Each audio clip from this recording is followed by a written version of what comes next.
ഭദ്ര മുകളിലേക്ക് വരുമ്പോൾ വൈഷുവിന്റെ റൂമിൽ നിന്നും നിർത്താതെയുള്ള ഫോൺ ബെല്ലാണ് കേട്ടത്. വൈഷുവിന്റെ ഫോണായിരിക്കുമെന്ന് കരുതി അവൻ അകത്തേക്ക് വരുമ്പോൾ അത് നിന്നിരുന്നു. ഭദ്ര തിരിഞ്ഞു നടക്കാനാഞ്ഞതും രുദ്രയുടെ ഫോണിലെ ഡിസ്പ്ലേയിൽ അപ്പു എന്ന് തെളിഞ്ഞു. അവനത് കയ്യിലെടുത്ത് വീണ്ടും ബെഡിലേക്കിട്ടു. എന്നാൽ വീണ്ടും നിർത്താതെ ബെല്ലടിച്ചുകൊണ്ട് തന്നെ ഇരുന്നു. അവൻ രണ്ടും കൽപ്പിച്ച് ഫോൺ എടുത്ത് ചെവിയോട് ചേർത്തു. രുദ്ര താഴെയാണുള്ളതെന്ന് പറയാൻ നിന്നതും അപ്പു ഇങ്ങോട്ടേക്ക് പറഞ്ഞു. രുദ്ര, ഞാനൊരു അത്യാവശ്യ കാര്യം പറയാനാ വിളിച്ചേ. ഇടയ്ക്ക് കയറി നീ ഒന്നും ചോദിക്കരുത്. ഞാൻ ഈ കാര്യം ഇവിടെ മഞ്ജുവിനോടോ അമ്മുവിനോടോ പറഞ്ഞിട്ടില്ല. അവരറിഞ്ഞ ആ നിമിഷം തന്നെ ഋഷിയോടോ വിശാലേട്ടനോടോ പറയും. വിശാലെന്ന് കേട്ടത് ഭദ്രയ്ക്ക് ദേഷ്യം കയറി. എന്നാൽ അത് പുറത്ത് കാണിക്കാതെ അവൾ പറയുന്നത് കേൾക്കാൻ നിൽക്കുകയായിരുന്നു ഭദ്രയെ. അവൻ ക്രിസ്റ്റി വന്നിട്ടുണ്ട് നാട്ടിൽ. ഇന്നെന്നെ കാണാൻ നീരവ് വന്നിരുന്നു. നിനക്കെല്ലാം അറിയാവുന്നതല്ലേ രുദ്ര. അന്ന് നിന്നെ അവർ ദ്രോഹിച്ച ശേഷം ഞാൻ പിന്നെ നീരവിനോട് മിണ്ടിയിട്ടില്ല. പക്ഷേ ഇന്ന് നീരവ് എന്നെ കാണാൻ വന്നു, നിന്നെപ്പറ്റി സംസാരിക്കാൻ. അത്രയും പറഞ്ഞ ശേഷം രാവിലെ ക്രിസ്റ്റി കേൾപ്പിച്ചു കൊടുത്ത വോയിസ് ക്ലിപ്പിലെ ഓരോന്നും അവൾ അതുപോലെ പറഞ്ഞു കൊടുത്തു. നീ സൂക്ഷിക്കണം, നിന്നെ ഭദ്രെ അയാളിൽ നിന്നും അകറ്റി കൊണ്ടുപോകുമെന്നാണ് അവൻ പറഞ്ഞേ. പിന്നെ അവനറിയില്ലല്ലോ നിങ്ങളുടെ ബന്ധം താൽക്കാലികമാണെന്ന്. എങ്കിലും നീ സൂക്ഷിക്കണം, മുറി കൂടിയ ഇനമാണവൻ. നിന്നെ ഇഷ്ടമെന്ന് പറഞ്ഞു വന്നപ്പോഴെല്ലാം തല്ലി ആട്ടി പായിപ്പിച്ചിട്ടില്ലേ ഉള്ളൂ.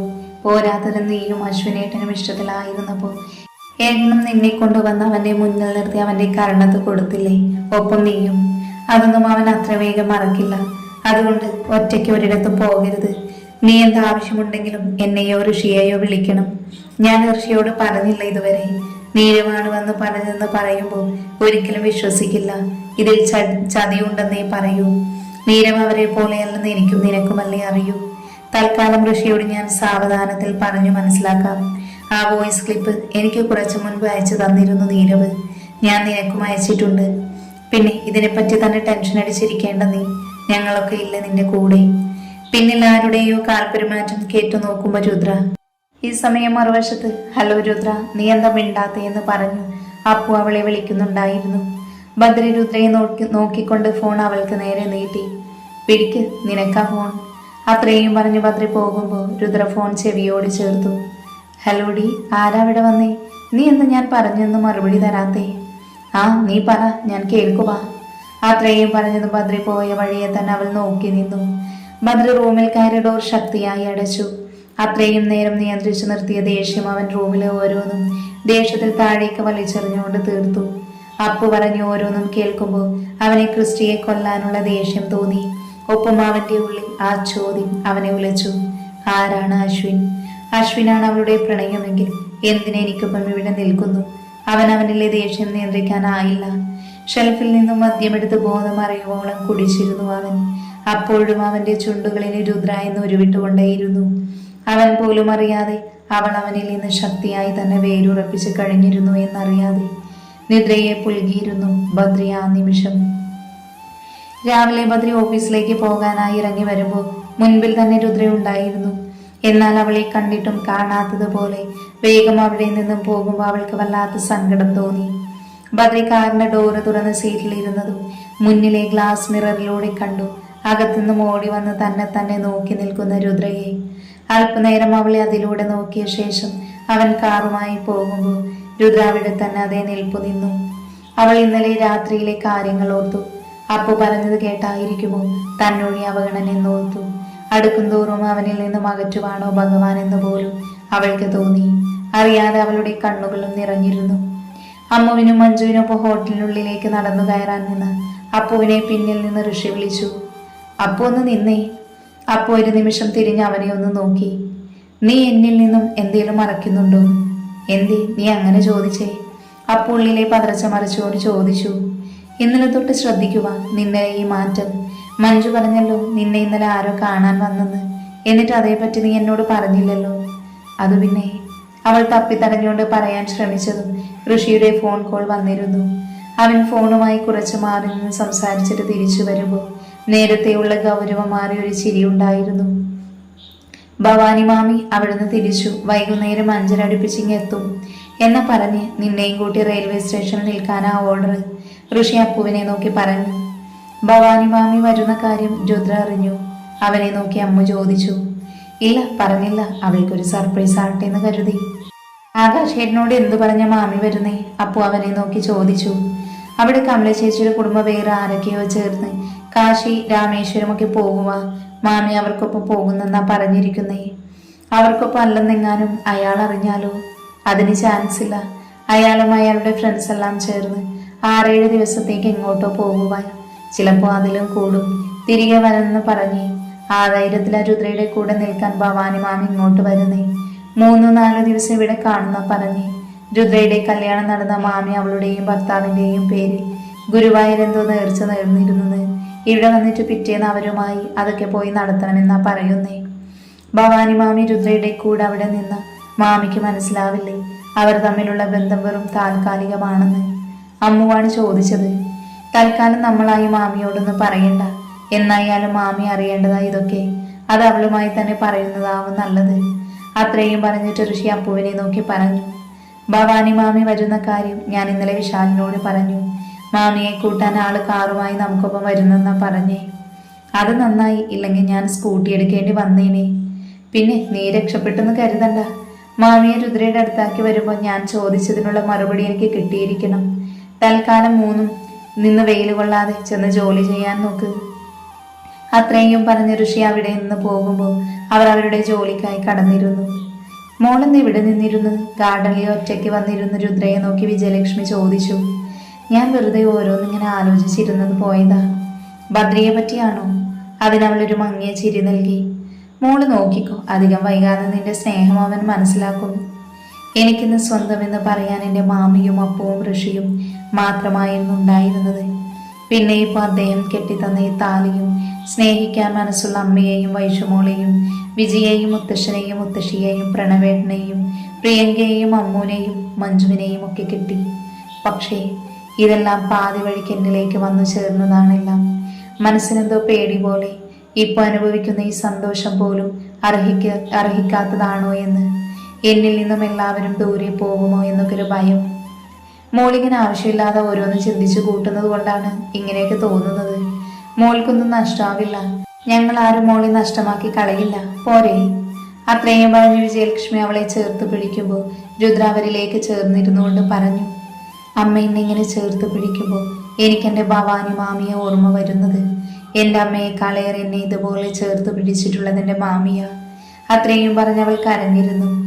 എന്തേ, മാമിയെ കാണാൻ തോന്നുന്നു? ശരിക്കും മാമിയെ കാണാനും ആ മടിയിൽ കിടന്നുറങ്ങാനൊക്കെ തോന്നുക. പക്ഷെ അതിന് കഴിയില്ലെന്ന് ഓർക്കുമ്പോൾ. ആര് പറഞ്ഞു കഴിഞ്ഞില്ലെന്ന്? മോള് പറഞ്ഞാൽ മതി, ഞങ്ങൾ കൊണ്ടുപോകും മോളുടെ മാമിക്കരികിൽ. അപ്പോഴേക്കും അവരിൽ നിന്നും അകന്നു മാറിക്കൊണ്ട് അവൾ പറഞ്ഞു. മുൻപായിരുന്നുവെങ്കിൽ കഴിയുമായിരുന്നു, ഇപ്പൊ പറ്റില്ല. എൻ്റെ മാമിയുടെ അടുത്തേക്ക് എന്നെ ആർക്കും കൊണ്ടുപോകാനാവില്ല. രുദ്ര അത് പറയുമ്പോൾ അവർ അവളെ ഒന്നും മനസ്സിലാവാതെ പോലെ നോക്കി. മോളെന്ത് ഇങ്ങനെയൊക്കെ പറയുന്നേ? അമ്മയ്ക്കൊന്നും മനസ്സിലാവുന്നില്ല. ഏയ് ഒന്നുമില്ല. അമ്മയ്ക്ക് മുത്തശ്ശിക്കുള്ള മരുന്ന് കൊടുക്കാൻ ടൈമായില്ലേ? വിഷയം മാറ്റാൻ എന്നോണം രുദ്ര പറഞ്ഞു. എന്നമ്മ വാ, നമുക്ക് അകത്ത് പോകാം. അത്രയും പറഞ്ഞ് അവർക്കൊപ്പം അകത്തേക്ക് പോകുന്ന അവളെ തന്നെ ഒരു നിമിഷം അവർ നോക്കിപ്പോയി. അവൾക്കുള്ളിൽ എന്തൊക്കെയോ വിഷമുള്ളത്, പക്ഷെ ഒന്നും തുറന്നു പറയുന്നില്ല. വിജയലക്ഷ്മി അവൾക്കൊപ്പം നടക്കുമ്പോഴും മനസ്സ് മുഴുവൻ രുദ്രയായിരുന്നു. ഋഷിക്കൊപ്പം അപ്പുവിനൊപ്പം വിശാലിനും ഭവാനിയെ കൂട്ടാൻ റെയിൽവേ സ്റ്റേഷനിൽ എത്തിയിരുന്നു. ഏഴ് മാമിയെ മണിയടിച്ചു വീഴ്ത്താനല്ലേ നമുക്കൊപ്പം തന്നെ വന്നത്? അപ്പു അവനെ നോക്കി ചോദിച്ചു. ആണെന്ന് തന്നെ കൂട്ടിക്കോ. അത്രയും പറഞ്ഞ് മുന്നിലേക്ക് നോക്കുമ്പോൾ അവർക്ക് നേരെ വേഗമായി നടന്നു വരുന്ന ഭവാനിയാണ് കണ്ടത്. അവരെ കണ്ടതും തന്നെ ഋഷിയും അപ്പവും അവരെ ചെന്ന് കെട്ടിപ്പിടിച്ചു. ഭവാനി രണ്ടുപേരെയും ചേർത്തു നിർത്തി അവരുടെ മൂർത്താവിൽ ചുണ്ട് ചേർത്തു. സുഖാണോ രണ്ടാൾക്കും? മാമിക്ക് ഞങ്ങളെ കണ്ടിട്ട് എന്താ തോന്നുന്നേ? സുഖമായിരിക്കുന്നു അതോ സങ്കടത്തിലാണെന്നോ? അപ്പു അത് ചോദിക്കുമ്പോൾ ഭവാനി ഒരു ചിരിയോടെ പറഞ്ഞു. പെണ്ണിനൊരു മാറ്റവും ഇല്ല. അതെങ്ങനെ മാറും? മാമിയുടെ രുദ്രമോളുടെ കൂടെയല്ലേ കൂട്ട്. നിന്നെ ഉണ്ടല്ലോ. അത് പറഞ്ഞ് അവളുടെ ചെവിയിൽ പിടുത്തമിട്ടു. അതെ മാമി, ഇവളുടെ ഈ വട്ട് സ്വഭാവത്തിന് ഇവിടെ തന്നെ നിൽക്കാനാണോ പ്ലാന്? പോകണ്ടേ നമുക്ക്? അപ്പോഴും അവളിൽ നിന്ന് പിടിവിട്ട് അവർക്കൊപ്പം മുന്നിലേക്ക് നടക്കാനാകുന്നതും ഋഷി ഭവാനിയുടെ ബാഗ് കയ്യിലേക്ക് വാങ്ങി. മുന്നിൽ അവരെ നോക്കി ഒരു ചിരിയോടെ നിൽക്കുന്ന വിശാലിനെ സംശയത്തോടെ ഭവാനി നോക്കി. എന്നാൽ വിശാൽ ശരവേഗത്തിൽ അവരുടെ കാലിൽ വന്ന് നമസ്കരിച്ചു. അവർ അങ്ങനെ തലയിൽ കൈവച്ച് അനുഗ്രഹിച്ചുകൊണ്ട് ഋഷിയെ നോക്കി. മാമിക്ക് ധാരാണെന്ന് മനസ്സിലായോ? വിശാലിനെ ചൂണ്ടി ചോദിക്കുമ്പോൾ അവനെ ഒന്ന് നോക്കിക്കൊണ്ട് അവർ പറഞ്ഞു, രുദ്രമോളുടെ ഭർത്താവാണോ? അത് കേട്ടതും വിശാലിന്റെ മുഖത്ത് നിരാശ പടർന്നു. ഇത് അയാളല്ല, ഇത് വിശാൽ. ഞാൻ ഫോൺ വിളിക്കുമ്പോൾ പറയാറുള്ള ഒരു പോലീസുകാരനില്ലേ, അതാണിത്. ഓ, ആ മോനായിരുന്നു. പെട്ടെന്ന് കണ്ടപ്പോൾ ഞാൻ കരുതി രുദ്രമോളുടെ ആളായിരിക്കുമെന്ന്. ആന്റിക്ക് സുഖമല്ലേ? വിശാൽ അവനെ നോക്കി ചോദിച്ചു. സുഖം മോനെ, അങ്ങനെ പോകുന്നു. പിന്നെ കുറച്ചു നേരം കൂടെ സംസാരിച്ചതിന് ശേഷം അവർ കാളിയാർ മഠത്തിലേക്ക് വണ്ടി തിരിച്ചു. കാളിയാർ മഠത്തിന്റെ മുന്നിൽ ഭവാനി ഇറക്കിയ ശേഷം ഋഷി അവർക്കടുത്തേക്ക് വന്നു. മാമീനി പൊയ്ക്കോളൂ, ഞങ്ങൾ ഇതുവരെ ഉള്ളൂ. അതെന്താ നിങ്ങളാരും അകത്തേക്ക് വരാത്തേ? ഞങ്ങൾ വന്നിട്ടുള്ളതാ ഒരുപാട് തവണ. മാമിയല്ല ഇവിടെ ആദ്യമായി വരുന്നത്. പിന്നെ അകത്ത് കയറാത്തത് വേറൊന്നും കൊണ്ടല്ല, മാമിയെ വിളിക്കാനുള്ളത് കൊണ്ട് അപ്പുവിനെ കൂട്ടി നേരത്തെ ഇറങ്ങിയതാ. ബാക്കി രണ്ടെണ്ണം കൂടി ജോലി കഴിഞ്ഞ് ഞങ്ങളെ നോക്കി അവിടെ നിൽപ്പുണ്ടായിരിക്കും. അതാ പോകുന്നേ. മാമി ഇവിടെ തന്നെ കാണുമല്ലോ 3-4 ദിവസം. ഇതിനിടയ്ക്ക് ഒരു ദിവസം വരാം ഞങ്ങൾ, പോരെ? പിന്നെ നാളെ വെളുപ്പിന് നീ അപ്പുമോളെയും കൊണ്ട് വരുമോ? രുദ്രമോളെയും മോനെയും കൊണ്ട് ഗുരുവായൂർ പോകണമായിരുന്നു. മാമി വന്നതല്ലേ ഉള്ളൂ ഇന്ന്. ഒന്ന് നിന്ന് റെസ്റ്റ് എടുത്തിട്ട് പോരെ അമ്പലത്തിലൊക്കെ പോകുന്നത്. ഇല്ല മോനെ, അതിനിനിയും വെച്ച് താമസിപ്പിക്കാൻ പറ്റില്ല. നാളെ തന്നെ ആ നേർച്ചയും വഴിപാട് നടത്തി കഴിഞ്ഞാൽ പിന്നെ ആ ടെൻഷൻ ഉണ്ടാവില്ല. ബാക്കി ദിവസം സമാധാനത്തോടെ മോൾക്കൊപ്പം നിൽക്കാലോ.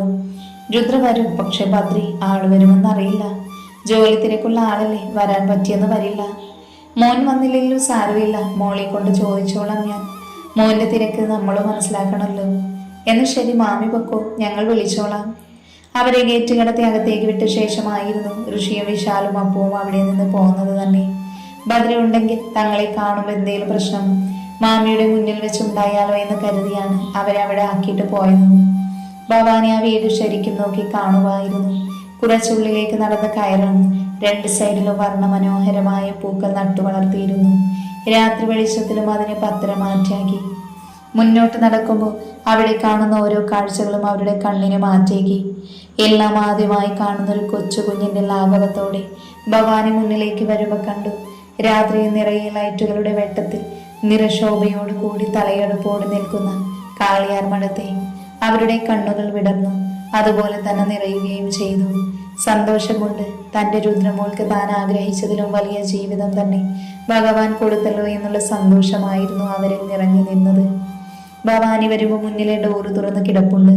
മുന്നിലെ ക്ലോക്കിൽ 7 മണിയെന്ന് കാണിക്കുന്നുണ്ട്. പക്ഷെ അവിടെ ആരെയും കണ്ടില്ല. അവർ അകത്തേക്ക് കയറാതെ അവിടെ തന്നെ നിന്നുകൊണ്ട് ചുറ്റുവട്ടം മുഴുവനും നോക്കി. പെട്ടെന്നാണ് പുറത്തൊരു കാറ് വന്ന് നിന്നത്. അവർ അങ്ങോട്ടേക്ക് തന്നെ നോക്കി നിന്നു. കാറിൽ നിന്നും ഇറങ്ങി വരുന്ന വിജിത്തിനെ കണ്ടതും അവരുടെ കണ്ണുകൾ വിടർന്നു. അപ്പൊ ഇതായിരിക്കും രുദ്രമോളെ കല്യാണം കഴിച്ചുകൊണ്ട് വന്ന മോന്. ഭവാനി മനസ്സിൽ അത് പറഞ്ഞുകൊണ്ട് വിജിത്തിനെ തന്നെ നോക്കി നിന്നു. എന്നാൽ കാറിൽ നിന്നും ഇറങ്ങിയ വിജിത്ത് തന്നെ ആശ്ചര്യത്തോടെ നോക്കി നിൽക്കുന്ന ഭവാനിയുടെ അടുത്തായി വന്നു നിന്നുകൊണ്ട് ചോദിച്ചു, ആരാ? മനസ്സിലായില്ല. ഞാൻ രുദ്രമോളെ. ഓ, ഏട്ടത്തിയെ കാണാൻ വന്നതാണോ? പെട്ടെന്നുള്ള അവന്റെ ഏട്ടത്തി എന്ന വിളിയിൽ മനസ്സിലായിരുന്നു താൻ കാണാൻ ആഗ്രഹിച്ച രുദ്രയുടെ താലിയുടെ അവകാശിയല്ലെന്ന്. അല്ല, ഏട്ടത്തിയുടെ ആരായെന്ന് പറഞ്ഞില്ല. രുദ്രയുടെ മാമി. ഭവാനി മാമിയാണോ? ഏട്ടത്തി എപ്പോഴും പറയാറുണ്ട്. അവരതേന്ന് തലയാട്ടി. എന്നിട്ടാണോ അകത്തേക്ക് വരാതെ ഇവിടെ തന്നെ നിന്നു കളഞ്ഞത്? അകത്താരെയും കണ്ടില്ല, അതാ ഞാൻ. ആന്റി വന്നിട്ട് ഏട്ടത്തിയെ വിളിച്ചില്ലേ? വിളിച്ചിരുന്നെങ്കിൽ ഏട്ടത്തി വരില്ലായിരുന്നു ഇങ്ങോട്ട്. മോൾക്കറിയില്ല ഞാൻ വരുന്ന കാര്യം. ആളോട് പറയാതെയാണ് വന്നത്. ഓ, ഏട്ടത്തിക്ക് സർപ്രൈസ് കൊടുക്കാൻ കണക്കിന് വന്നതാണല്ലേ? അതിനവരൊന്ന് ചിരിച്ചു. എന്നിട്ട് അവരെ കൂടെ ഹാളിലെ ഒരു സൈഡിലായി നിർത്തിക്കൊണ്ട് പറഞ്ഞു, ആന്റി ഇവിടെ നിൽക്കൂ, ഞാൻ പോയി ഏട്ടത്തിയെ കൂട്ടിക്കൊണ്ട് വരാം. അത്രയും പറഞ്ഞ് വിജിത്ത് അകത്തേക്ക് പോകുമ്പോൾ ഭവാനി ആ വീട് മൊത്തം കണ്ണുകൾ വിടർത്തി നോക്കി. ശരിക്കും ഒരു കൊട്ടാരം പോലെ തന്നെ ഉണ്ടായിരുന്നു.